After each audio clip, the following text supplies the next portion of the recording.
আসসালামু আলাইকুম। আশা তো ছিল 2 দিনে বিজ্ঞান সাবজেক্ট শেষ করব, কিন্তু ওটার হলো কই। আজকে হ্যাট্রিক চেম্বারের জন্য বের হয়ে গেলাম সকাল 10টা বাজে। তো বের হইলাম, বাইরে বেশি একটা ঠান্ডা নাই, গরমে, তাই শীতের কাপড় আর পরি নেই।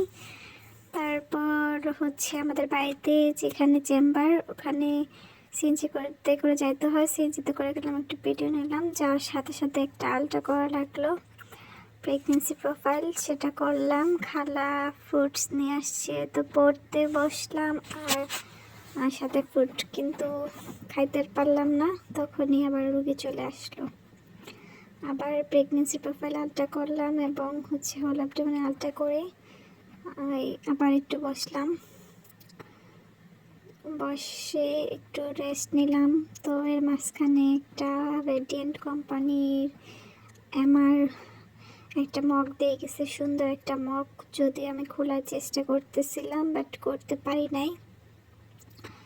এর মাঝখানে টুকটাক একটু পড়াশোনা করতেছি এবং কিছু আলট্রা করলাম আর পেশেন্ট দেখলাম। পেশেন্ট দেখার মাঝখানে পরে খাবারের টাইম হয়ে গেল, তখন 2টা 2:30 বেজে গেছে কাজ করতে করতে। তখন খালা খাবার নিয়ে আসলো। রান্নাটা করছে ডায়াগনস্টিকের মালিকের ছেলের বউ। ভালোই রান্না ছিল, মাংস, সবজি, ডিম, এগুলা।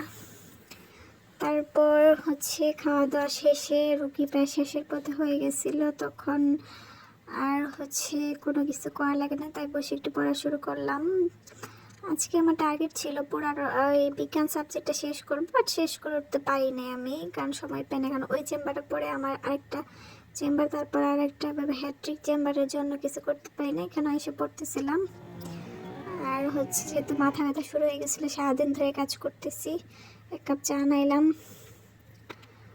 তো সারাদিন হ্যাট্রিক চেম্বার ভালোই গেছে, কিন্তু পড়াশোনার অবস্থা খুবই খারাপ হয়ে গেছে আর কি। ওভাবে আগাইতে পারি নাই, আরও হয়তো 1 দিন বাড়াইতে হবে বিজ্ঞান সাবজেক্টটা শেষ করার জন্য।